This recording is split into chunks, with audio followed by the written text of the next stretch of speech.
पड़ गए छाले हैं, हाथों में पड़ गए छाले हैं, फिर भी कलम संभाले हैं, क्योंकि हम लोग लाइफ केयर वाले हैं। तो इसी के साथ अपने वीडियो की शुरुआत करते हैं। हेलो प्यारे बच्चों, स्वागत है आप सभी का अपने इस प्यारे YouTube channel life care online classes पर। ये चैनल खासकर बिहार बोर्ड मैट्रिक 2026 में जो एग्ज़ाम देने वाले बच्चे हैं उनको देखते हुए बनाया गया है। इस चैनल पर मात्र 5 महीने में संपूर्ण विषय की तैयारी एक अनुभवी शिक्षकों के द्वारा कराया जाएगा।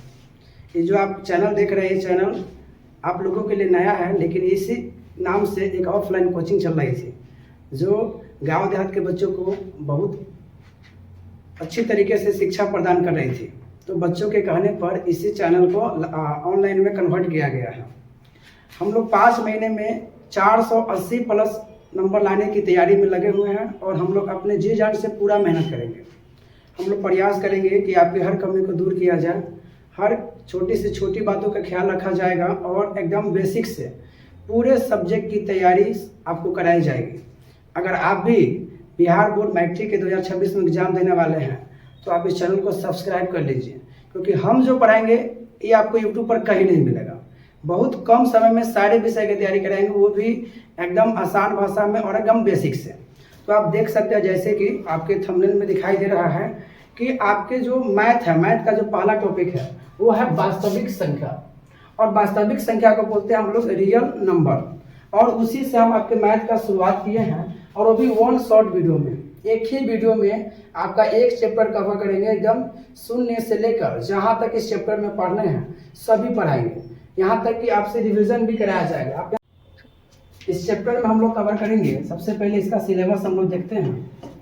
तो इसके सिलेबस में जो वास्तविक संख्या है, इसमें आपको जो पढ़ना है, इसमें हम लोग सबसे पहले संख्या के बारे में जानेंगे कि संख्या क्या है, अंक क्या है, इसके बारे में हम लोग जानेंगे। फिर इसके बारे में हम लोग पढ़ेंगे यूक्लिड विभाजन एल्गोरिदम का प्रयोग करके, यूक्लिड विभाजन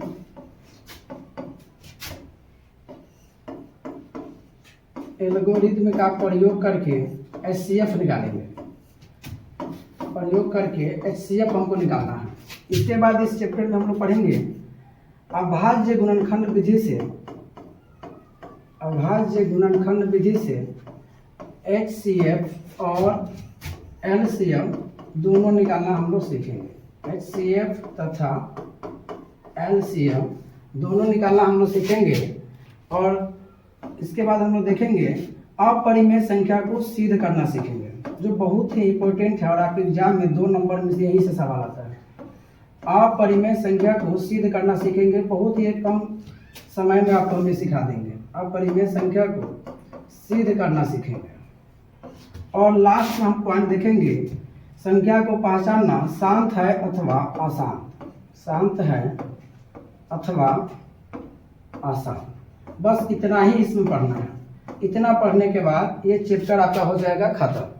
तो सबसे ज़्यादा जरूरी है कि संख्या को पहचानना और संख्या के बारे में जानना कि संख्या होता क्या है, संख्या कितनी प्रकार की है। इसका बहुत जगह यूज आपको आएगा, और जहाँ फिर आप जैसे ही आगे बढ़िएगा इस सवाल को बनाने में तो कन्फ्यूजन नहीं आएगा। इसलिए वीडियो को स्किप नहीं कीजिएगा और हम लोग एकदम आसान भाषा में संख्या को जानने का मतलब प्रयास करते हैं। तो आप देख सकते हैं हम लोग सबसे पहले अंक के बारे में जानते हैं। अगर आपको पता है तो बता सकते हैं। जो हमारी अंक है, अंक की संख्या कितनी है? नहीं पता है तो देखिए 0, 1, 2, 3, 4, 5, 6, 7, 8, 9 तक जितनी भी है वो हमारी अंक है। इस पर अगर आप देख सकते हैं कि अंक की जो संख्या है, ये अंक की संख्या हमारी 10 है, यानी 10 गो अंक होती है। और इसी अंकों के मिलने से दुनिया की सबसे बड़ी और जितनी भी छोटी संख्याएं हैं, वो चाहे जितना भी हो, सारी संख्याएं इसी अंक। पहले बात करेंगे जो आपकी संख्या है वो है प्राकृत संख्या। इसी को बोलते हैं प्राकृत संख्या या प्राकृतिक संख्या। तो प्राकृत संख्या का मतलब होता है कि जितनी भी गिनती की संख्याएं हैं, गिनती की संख्या को हम लोग प्राकृत संख्या कहते हैं। क्या सुना आपने कि गिनती की संख्या को हम लोग प्राकृत संख्या कहते हैं। अब आप जरा बताइए कि गिनती शुरू कहाँ से होती है? जितनी भी गिनती की संख्याएं हैं उसे हम प्राकृत संख्या कहते हैं। गिनती की संख्या को प्राकृत संख्या कहते हैं। गिनती की संख्या को प्राकृत संख्या कहते हैं। जैसे आपका हो जाएगा जीरो तो इसमें आएगा ही नहीं दोस्तों आपका, क्योंकि जीरो जो है हमारा, जीरो से हम गिनती की शुरुआत नहीं करते हैं। हम गिनती की शुरुआत करते हैं 1 से, 2, 3, 4 और अनगिनत जहाँ आप तक आप सोच सकते हैं वहाँ तक ये जाएगा। तो यहाँ से एक सवाल आपसे और आ सकता है कि सबसे छोटी प्राकृत संख्या क्या है। तो सबसे छोटी कहने का मतलब हुआ कि हमने शुरुआत कहाँ से किया, जहाँ से हमने शुरुआत किया वही हमारी छोटी संख्या है। तो सबसे छोटी संख्या जो है वो हमारी 1 है। वो कौन संख्या है? प्राकृत संख्या है। तो सबसे छोटी प्राकृत संख्या हमारी 1 है, जो हमारा पहला बिंदु था हमने जाना। दूसरा हमारा है पूर्ण संख्या। दूसरा हमारा है दोस्तों पूर्ण संख्या। पूर्ण संख्या। तो पूर्ण संख्या क्या होता है? पूर्ण संख्या उसे कहते हैं जब गिनती की संख्या के पहले हम जीरो शामिल कर देते हैं। यानी गिनती की संख्या में के परिवार में, गिनती के संख्या के परिवार में जब हम जीरो शामिल कर देते हैं, गिनती की संख्या के परिवार में जब जीरो शामिल हो जाता है, जब जीरो शामिल हो जाता है तो हमारा पूर्ण संख्या बनता है। तो पूर्ण संख्या बनता है हमारा। जैसे हो जाएगा 0, 1, 2, 3 डॉट डॉट डॉट, जहां तक जाना चाहे जा सकता है। तो यहां से आपका पहला ऑब्जेक्टिव आएगा कि सबसे छोटी पूर्ण संख्या क्या है। तो आप बोलिएगा सबसे छोटी पूर्ण संख्या हमारा है 0। 0 हमारी सबसे छोटी पूर्ण संख्या है। और अभी हमने देखा कि सबसे छोटी प्राकृत संख्या क्या है। तो सबसे छोटी प्राकृत संख्या हमारा 1 है। अब इस वीडियो का हमारा जो संख्या है उसका तीसरा पॉइंट है, और वो पॉइंट है आपके तीसरी जो हमारी संख्या है वो हमारी है सम संख्या। सम संख्या। सम संख्या तो सभी को पता होगा, नहीं पता है तो देख सकते हैं। सम संख्या उसे बोलते हैं जो संख्या 2 से पूरी कट जाए।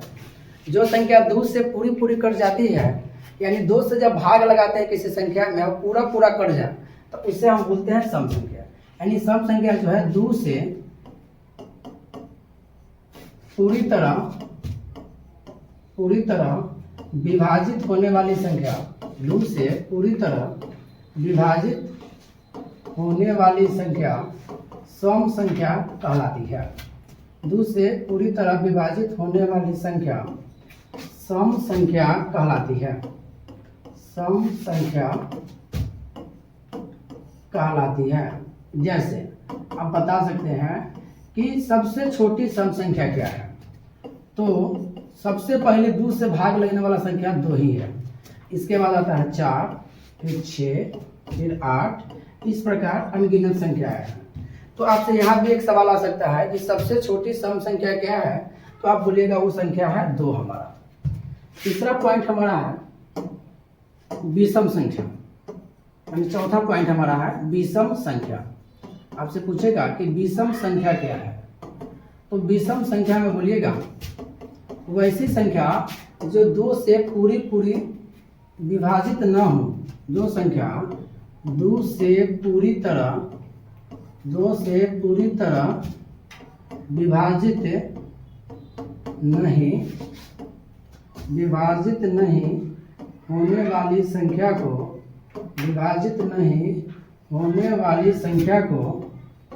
विषम संख्या कहते हैं। संख्या को विषम संख्या कहते हैं। अगर दोस्तों आपको वीडियो पसंद आ रहा है तो आप वीडियो को थोड़ा शेयर कर सकते हैं, जिससे आपके जो भी साथी हैं उसको भी इसका लाभ मिल सके।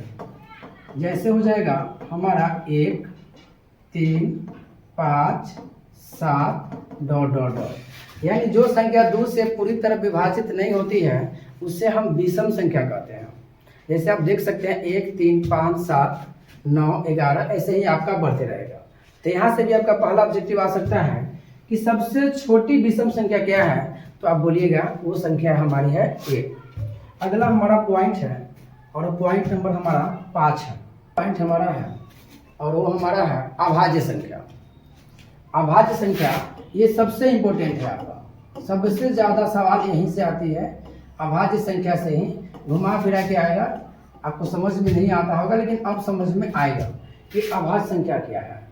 तो अभाज्य संख्या उसे कहते हैं कि जो संख्या के सिर्फ 2 गुणनखंड हो, यानी एक तो वो 1 से कटे और खुद से कटे, इसके अलावा और किसी और से वो नहीं कटेगा। तो जो संख्या के यानी जिस संख्या के 2 गुणनखंड होते हैं उससे हम बोलते हैं अभाज्य संख्या। यानी वैसी संख्या जिसके केवल 2 गुणनखंड हो, वैसी संख्या जिसके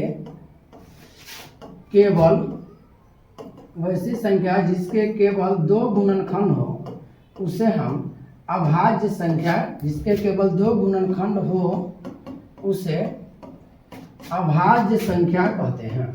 तो यहाँ से भी आपका सवाल आ सकता है, अभाज्य संख्या कहते हैं। जैसे हो जाएगा 2, 3, 5, 7, 11, 13 ... यानी वैसी संख्या जिसके केवल 2 ही गुणनखंड हो। तो हमारा सबसे पहले 2 है। यहाँ से 2-3 तरह का ऑब्जेक्टिव आपके एग्जाम में आ सकता है। ऑब्जेक्टिव ये रहेगा कि सबसे छोटी अभाज्य संख्या क्या है, तो कहेंगे 2। फिर पूछेगा कि सबसे छोटी सम अभाज्य संख्या कितनी है, तो फिर भी आपको कहना है 2। या ऐसे आएगा कि सबसे छोटी विषम अभाज्य संख्या कौन है, तो आप कहिएगा 3।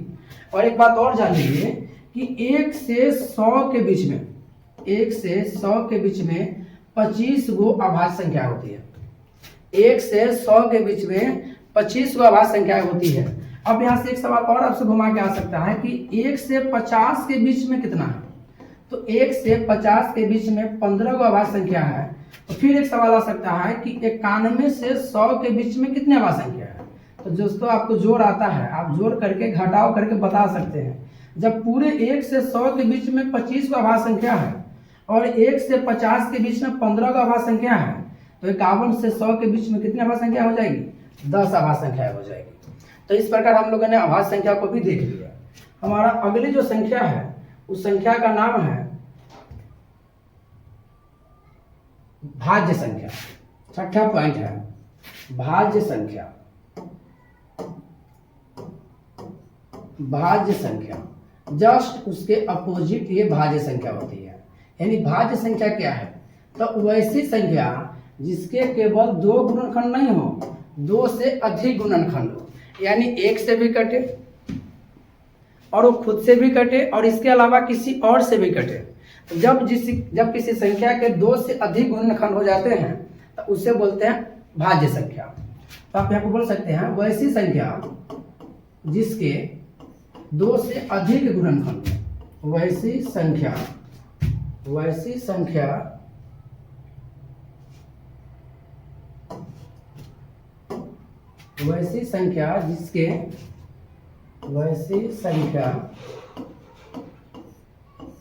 जिसके 2 से अधिक गुणनखंड हो, जिसके 2 से अधिक गुणनखंड हो उसे हम भाज्य संख्या कहते हैं।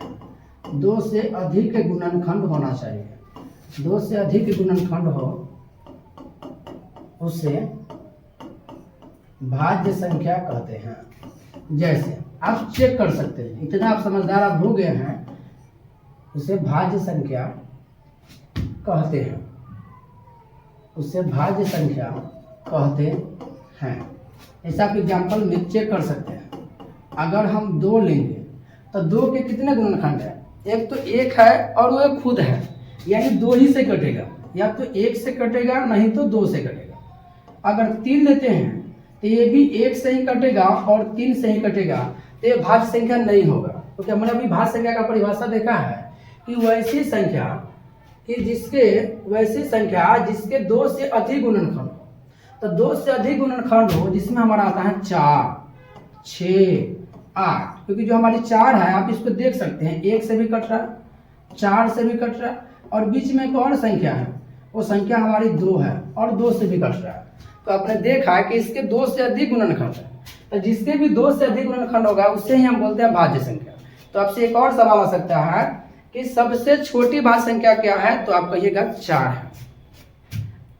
इसके बाद हमारा 7वां पॉइंट है और वो हमारा है सहअभाज्य संख्या। सहअभाज्य संख्या जो 2024-25 से ये सवाल आने लगा है। इससे पहले इस सवाल का नामो निशान नहीं था, बहुत ही न के बराबर आती थी, लेकिन अब आने लगा है। क्योंकि सवाल कहाँ से लाया जाएगा, किताबा वहीं से लाया जाएगा और कितना बार एग्जाम हो चुका है। तो जो सहअभाज्य संख्या है बहुत ही आसान है, घबराने वाली बात नहीं है, सीधा सी बात है। वैसी संख्याओं का जोड़ा, यानी इसमें जो संख्या आएगा जोड़ा में आएगा और जिसका मौसा 1 होगा। अगर आपको मौसा भी निकालने नहीं आता है तो इसी वीडियो में आगे चल के आपको मौसा भी निकालना हम सिखाएंगे। तो सहअभाज्य संख्या का मतलब होता है वैसी अभाज्य संख्याओं का युग्म जिसका मौसा 1 हो। जिस भी अभाज्य संख्याओं के युग्म का मौसा 1 होता है हम उससे सहअभाज्य संख्या कहते हैं। यानी हम लिख सकते हैं कि वैसी संख्याओं का युग्म, वैसी संख्याओं का युग्म, वैसी संख्याओं का युग्म जिसका HCF, यानी इसी को बोलते हैं मौसा, जिसका HCF 1 हो उसे हम सहअभाज्य संख्या कहते हैं। उसे सहअभाज्य संख्या कहते हैं, उसे सहअभाज्य संख्या कहते हैं। जैसे इसमें हम क्या बताएं कि आपको जो भी संख्या लेना है वो संख्या हमारा जोड़ा में होना चाहिए। तो एग्जाम्पल हो गया, इस जोड़ा में रहेगा 2 और 5, इसका मौसा निकलेगा तो 1 आएगा। तो ये जो संख्या का जोड़ा है ये हमारा सहअभाज्य संख्या है। 3, 7, इसका भी मौसा निकालेगा तो 1 ही आएगा। अब आप और भी ले सकते हैं, 5, 11, आप कुछ भी ले सकते हैं, लेकिन उसका मौसा 1 आना चाहिए। जिसका मौसा 1 आता है वही हमारी सहअभाज्य संख्याएं होती है। हमारे चैप्टर का ही नाम है दोस्तों वास्तविक संख्या। इसके बारे में हम लोग अभी तक नहीं पढ़े हैं और अब पढ़ने वाले हैं, तो वीडियो में बने रहें। उसको पढ़ने से पहले जो हमारा 8 नंबर का पॉइंट है उसको जान लेते हैं, 9 नंबर का पॉइंट है उसको जान लेते हैं, तब जाके वो आपको समझ में आएगा। तो जो 8 नंबर का पॉइंट है वो हमारा है परिमेय संख्या। तो जो हमारी परिमेय संख्या है, हमारा जो 8 नंबर का पॉइंट था ये हमारा है परिमेय संख्या। तो परिमेय संख्या का मतलब होता है कि वैसी संख्या जो P/Q के रूप में हो, वैसी संख्या जो P/Q के रूप में है, यानी अंश बटा हर के रूप में हो। वैसी संख्या जो P/Q के रूप में हो, P/Q के रूप में हो, उसे हम परिमेय संख्या कहते हैं। उसे हम परिमेय संख्या कहते हैं। एक बात और आपको ध्यान रखना होगा कि P और Q दोनों पूर्णांक होगा, परिमेय संख्या कहते हैं। P और Q दोनों कैसे होगा, पूर्णांक होगा, यानी Q का मान कभी नहीं 0 होना चाहिए। Q नॉट इक्वल टू 0 होना चाहिए, कभी भी नीचे 0 नहीं आना चाहिए। अगर नीचे 0 आया तो उसका मान इन्फिनेटिव हो जाता है, जो हमारी परिमेय संख्या को प्रदर्शित नहीं करता है। जैसे आप देख सकते हैं कि 1/2 हमारी परिमेय संख्या है, 3/5, 7/3, ये जितनी हैं ये हमारी परिमेय संख्या है। एक बहुत ही फेमस है 22/7 जो हमारी पाई का मान है। तो 22/7 भी हमारी परिमेय संख्या। इसके अलावा आपको और भी तरीके से कंफ्यूज किया जा सकता है रूट में देकर। तो कुछ संख्या जो रूट में होती है उसको भी हम परिमेय संख्या कहते हैं। जैसे रूट के अंदर हमारा 4 है, ये रूट के अंदर 4 है लेकिन रूट 4 नहीं है। अगर इसका हम तोड़ेंगे तो इसमें से जो हमारी संख्या निकलता है वो हमारी 2 है, क्योंकि 2 का जोड़ा है। तो जब रूट 4 में से हम 2 बाहर निकाल दिए तो हम उससे परिमेय संख्या ही कहेंगे, क्योंकि इसके नीचे हमेशा 1 छुपा होता है, ये आपको भी पता है। तो इस तरह से भी आपको कंफ्यूज किया जा सकता है। इसे रूट कहेगा 25, तो रूट 25 किसका है, 5 का है, तो 5 के नीचे भी हम 1 दे सकते हैं। तो इस प्रकार रूट में का हर सवाल हमारा परिमेय संख्या नहीं हो सकता, ना परिमेय संख्या हो सकता है। लेकिन जो बाहर निकल जाए पूरी तरीके से हम उसे परिमेय संख्या में शामिल कर देंगे, जो आपको हमने बता दिया। जस्ट इसके उल्टा हमारी एक संख्या है जिससे हम लोग बोलते हैं अपरिमेय संख्या। हमारा 9 नंबर पॉइंट है अपरिमेय संख्या।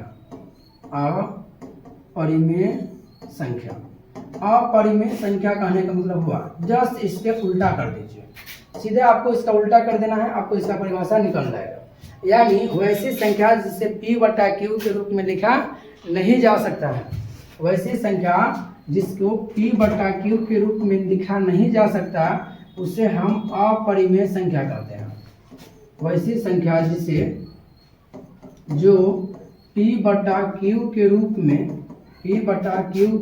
में न हो उसे अपरिमेय संख्या कहते हैं। ऐसी संख्या है जिसे p बटा q के रूप में नहीं लिखा जा सकता है उससे हम बोलते हैं अपरिमेय संख्या। जैसे √3, √5, √7 ये जितने भी हैं ये सब हमारी जो है ये अपरिमेय संख्या है।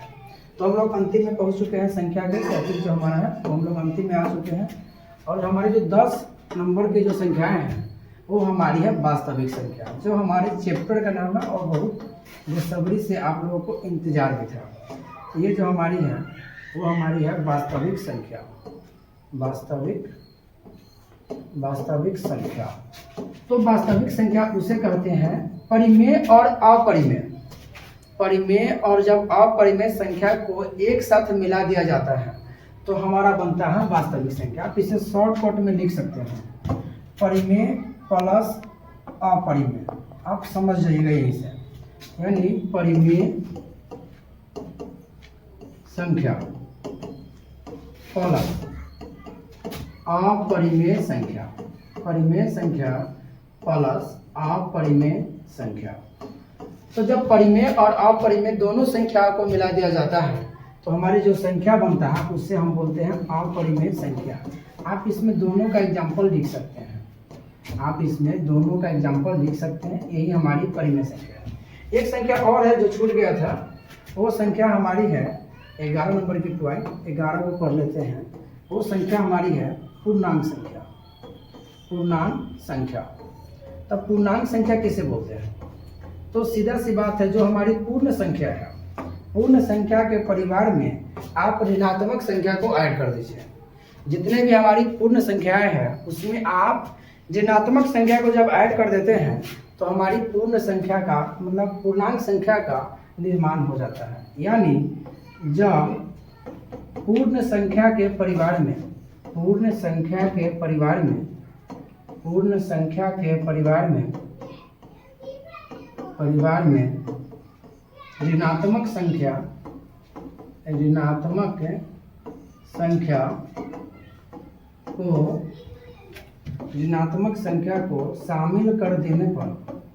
ऋणात्मक संख्या को शामिल कर देने